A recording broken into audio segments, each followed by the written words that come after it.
എല്ലാ 2 വർഷം കൂടുമ്പോഴും association of mutual fund Indian മാർക്കറ്റിൽ ലിസ്റ്റഡായ large cap, mid cap, small cap സ്റ്റോക്കുകളുടെ ലിസ്റ്റ് അപ്ഗ്രേഡ് ചെയ്യാറുണ്ട്.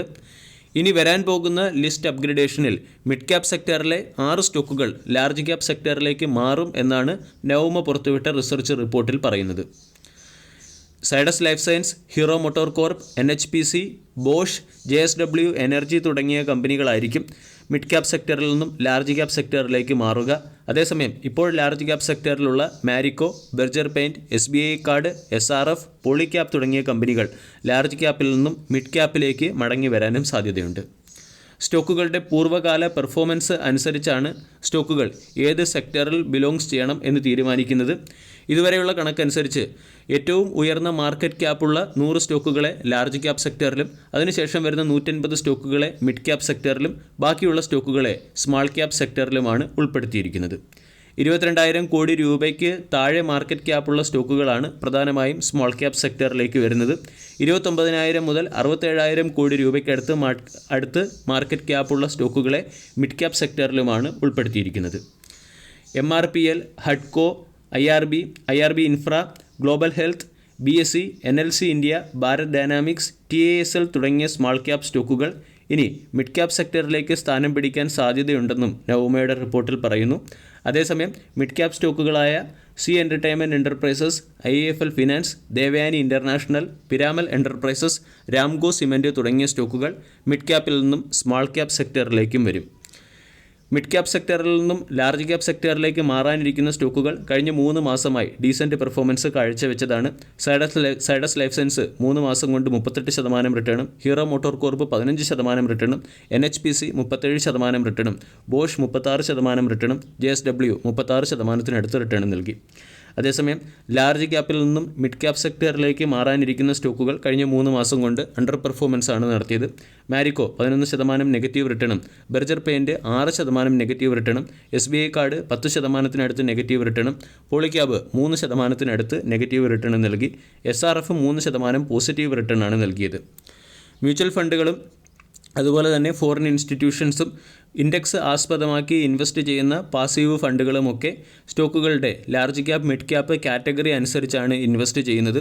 അതുകൊണ്ട് ഈ രീതിയിലുള്ള ഒരു മാറ്റം വരുന്നതിൻ്റെ പശ്ചാത്തലത്തിൽ ഇൻസ്റ്റിറ്റ്യൂഷണൽ ഇൻവെസ്റ്റേഴ്സിൻ്റെ സ്റ്റേക്ക് ഹോൾഡിംഗ് ഈ സ്റ്റോക്കുകളിൽ മാറ്റം വരാൻ സാധ്യതയുണ്ട്. രണ്ടാമത്തെ അപ്ഡേറ്റ് ഡിമാറ്റ് ഡിമാറ്റ് അക്കൗണ്ടുകളുടെ ഓപ്പണിങ്ങിൽ വന്നിരിക്കുന്ന റെക്കോർഡ് വർധനവാണ്. 2024 ഫിനാൻഷ്യൽ ഇയറിൽ 3.7 കോടി ഡിമാറ്റ് അക്കൗണ്ടുകളാണ് പുതിയതായി ഓപ്പൺ ചെയ്തത്. ഈ മാർച്ച് മാസത്തിൽ മാത്രം 30 ലക്ഷം ഡിമാറ്റ് അക്കൗണ്ടുകൾ ഓപ്പണായി. ഇന്ത്യയിലെ ടോട്ടൽ ഡിമാറ്റ് അക്കൗണ്ടുകളുടെ എണ്ണം 15.14 കോടിയിലേക്ക് എത്തുകയും ചെയ്തു.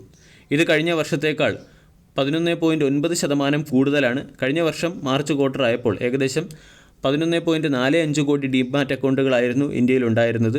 ഇപ്പോഴത് 15.14 കോടിയായി മാറിയിട്ടുണ്ട്. സെൻസെക്സ് 2024 ഫിനാൻഷ്യൽ ഇയറിൽ 24% റിട്ടേണും, NSE അല്ലെങ്കിൽ നിഫ്റ്റി 2024 ഫിനാൻഷ്യൽ ഇയറിൽ 28% റിട്ടേണും, മിഡ് ക്യാപ് ഇൻഡെക്സ് 63% റിട്ടേണും, സ്മാൾ ക്യാപ് ഇൻഡെക്സ് 2024 ഫിനാൻഷ്യൽ ഇയറിൽ 60% റിട്ടേണും നൽകി. കൂടുതൽ ആൾക്കാർ ഡിമാറ്റ് അക്കൗണ്ട് ഓപ്പൺ ചെയ്യുന്നതിൻ്റെ പിന്നിലെ പ്രധാന കാരണം മാർക്കറ്റ് സസ്റ്റെയിൻഡായിട്ട് അപ്സൈഡിലേക്ക് നീങ്ങുന്നതിൻ്റെ പശ്ചാത്തലത്തിൽ പല ഇൻവെസ്റ്റേഴ്സിൻ്റെ ഇടയിലും ഒരു ഫിയർ ഓഫ് മിസ്സിംഗ് ഔട്ട് ഉണ്ട്. ഇതിൻ്റെ പശ്ചാത്തലത്തിൽ കൂടുതൽ ആൾക്കാർ സ്റ്റോക്ക് മാർക്കറ്റിലേക്ക് ആകർഷിക്കപ്പെടുകയും ഡിമാറ്റ് അക്കൗണ്ടുകൾ കൂടുതലായി ഓപ്പൺ ചെയ്യുകയും ചെയ്യുന്നു. കൂടാതെ ഇക്വിറ്റിയെ ഒരു അസറ്റ് ക്ലാസ്സായി പലരും അംഗീകരിച്ചതും മ്യൂച്വൽ ഫണ്ടുകൾ വഴി ഇക്വിറ്റിയിലേക്ക് വരുന്ന ലാർജ് ഫണ്ട് ഇൻഫ്ലോ ഉയരുന്നതും കൂടുതൽ ആൾക്കാരെ സ്റ്റോക്ക് മാർക്കറ്റിലേക്കും അതുപോലെ തന്നെ കൂടുതൽ ഡിമാറ്റ് അക്കൗണ്ട് ഓപ്പണിങ്ങിന് പിന്നിലെ പ്രധാന കാരണമായും പ്രവർത്തിക്കുന്നു. ഇവിടെ മാർക്കറ്റിൽ വളരെ വലിയൊരു കറക്ഷനോ അല്ലെങ്കിൽ മാർക്കറ്റിൻ്റെ പെർഫോമൻസ് സ്റ്റാഗ്നൻ്റ് ആകുന്നത് വരെയോ ഈ രീതിയിലുള്ള ഡിമാറ്റ് അക്കൗണ്ടുകളുടെ ഓപ്പണിംഗ് തുടരും, അല്ലെങ്കിൽ ഡിമാറ്റ് അക്കൗണ്ടുകൾ ഓപ്പൺ ചെയ്യുന്നതിൻ്റെ റേറ്റ് തുടരും എന്നാണ് പല അനലിസ്റ്റുകളും പറയുന്നത്. ഇതോടൊപ്പം തന്നെ MSI പോലുള്ള ഇൻഡെക്സുകളിൽ ഇന്ത്യക്കുള്ള വെയിറ്റേജ് നൽകിയതിൻ്റെ പശ്ചാത്തലത്തിൽ ഫോറിൻ ഫണ്ട് ഇൻഫ്ലോയും ഇന്ത്യൻ ഇക്വിറ്റി സെക്ടറിലേക്ക് വരുന്നു. ഇതും ഡിമാറ്റ് അക്കൗണ്ടുകളുടെ ഓപ്പണിങ്ങിന് പിന്നിലെ ഒരു പ്രധാന കാരണമായി പ്രവർത്തിക്കുന്നു. കണക്കുകൾ സൂചിപ്പിക്കുകയാണെങ്കിൽ 2024 ഫിനാൻഷ്യൽ ഇയറിലാണ് ഏറ്റവും അധികം ഡിമാറ്റ് അക്കൗണ്ടുകൾ ഇന്ത്യയിൽ ഓപ്പൺ ചെയ്തത്. ഇതുവരെ 15 കോടിയിലധികം ഡിമാറ്റ് അക്കൗണ്ടുകൾ ഇന്ത്യയിലുണ്ട്. ഇതിൻ്റെ പശ്ചാത്തലത്തിൽ ഡിസ്കൗണ്ട് ബ്രോക്കിംഗ് സ്റ്റോക്കുകളെയും ബ്രോക്കേജ് സ്റ്റോക്കുകളെയും നമ്മൾക്ക് വരും സമയങ്ങളിൽ ശ്രദ്ധിക്കാവുന്നതാണ്. പല ഡിസ്കൗണ്ട് ബ്രോക്കേജ് സ്റ്റോക്കുകളും ഇപ്പോൾ ഒരു ചെറിയ കറക്ഷന് ശേഷം ഓൾ ടൈം ഹൈയിൽ നിന്നും ഡിസ്കൗണ്ടിലോ അതല്ലെങ്കിൽ ഒരു ബ്രേക്കൗട്ട് ട്രേഡിംഗ് ഓപ്പർച്യൂണിറ്റി നൽകുന്ന രീതിയിലോ ആണ് ട്രേഡ് ചെയ്യുന്നത്.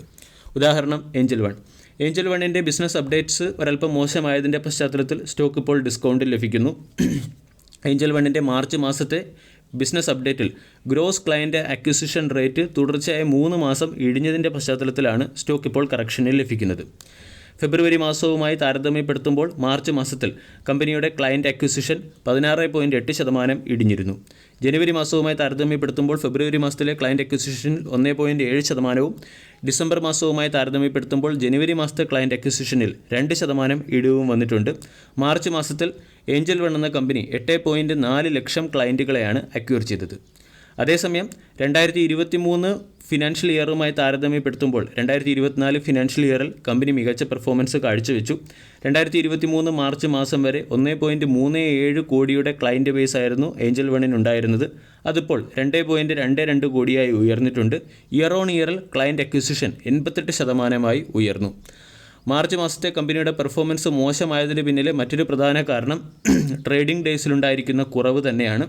ട്രേഡിംഗ് ഡേയ്സ് കുറഞ്ഞതിൻ്റെ പശ്ചാത്തലത്തിൽ കമ്പനിയുടെ നമ്പർ ഓഫ് ഓർഡേഴ്സിൽ മന്ത് ടു മന്ത് 23.4% ഇടിവ് വന്നു. ആവറേജ് ഡെയിലി ഓർഡർ 10.6% ഇടിഞ്ഞിട്ടുണ്ട്. ഇയർ ഓൺ ഇയർ നോക്കുകയാണെങ്കിൽ ഈ ഡേറ്റകളെല്ലാം ഇമ്പ്രൂവ് ആയതായിട്ട് കാണാൻ സാധിക്കും. ആവറേജ് ഡെയിലി ഓർഡർ കഴിഞ്ഞ വർഷം മാർച്ച് മാസവുമായി താരതമ്യപ്പെടുത്തുമ്പോൾ 65.5% വർദ്ധിക്കുകയാണ് ചെയ്തത്.